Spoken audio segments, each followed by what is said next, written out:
dihujat. Ya, kenapa? Karena artinya uang kita itu gak punya nilai lagi, gak di backup oleh nilai lagi. Ya, ini debatable sampai hari ini karena menurut gua uang itu sesimpel trust. Kalau dulu dengan gold standard, uang itu dipercayanya, di backupnya oleh trust terhadap emas. Bahwa emas adalah sesuatu yang memiliki nilai di dalamnya. Padahal kita tahu ya, emas mungkin orang jarang pakai emas. Oke lah, ada beberapa industrial uses, tapi the fact bahwa emas itu punya nilai adalah satu kepercayaan sendiri. Karena dia nggak ngapa-ngapain, dia cuman sekedar ada aja gitu. Nah, kalau kita hidup di dalam dunia yang fiat, sebenarnya trust-nya itu tinggal pindah. Dari yang tadinya emas, sekarang trust-nya itu dipindahin ke negara. Artinya seberapa kuatnya satu mata uang itu ditentukan oleh seberapa bisa dipercayanya negara yang mengedarkan ya mata uang itu. Sesimpel itu. Dan of course, fiat bukan berarti kita bisa bebas cetak duit tanpa dosa, ya kan? Ada konsekuensinya. Dan itu teman-teman pasti ngerasain ya. Ketika money supply-nya naik, inflation-nya kerasa. Itu bagian dari side effect.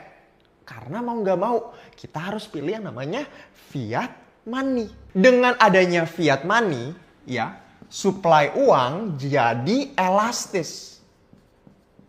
Gak kaku kayak dulu. Lebih bisa di-manage, lebih bisa dikontrol, sehingga negara punya kuasa yang lebih luas untuk mengatur seberapa mudah dan seberapa sulitnya uang mengalir dalam negaranya. Likuiditasnya tidak hanya dikendalikan oleh jumlah emasnya, tapi lebih banyak nih pengaruh pemerintah atau mungkin sebenarnya lebih moneter gitu ya untuk memikirkan liquidity ini, pinjam ini yang sebenarnya juga nanti akan ngefek ke yang namanya pertumbuhan ini. Jadi it's both ways lah ya. Sebenarnya ke sana gitu kan. Dan dengan kita hidup dalam dunia fiat, ketika supply uang elastis, ekonomi bisa scale dengan lebih bisa scale up terkontrol. Lebih bisa dikendalikan. Nggak se-wild west itu. Ya, lebih bisa ritme musiknya diatur. Ada DJ-nya. DJ-nya bisa kuasain panggungnya lebih enak ketimbang dibiarinin begitu aja. Ya. Dan of course dengan ada fiat money juga bisa menjadi shock absorber. Ya, atau bahasa gampangnya kalau misalnya lagi ada krisis, ya, lagi ada sesuatu yang butuh urgency, uang bisa dialokasikan untuk menetralisir masalah itu. Apakah tidak ada side effect-nya? Ya ada. Ya, jumlah money supply yang beredar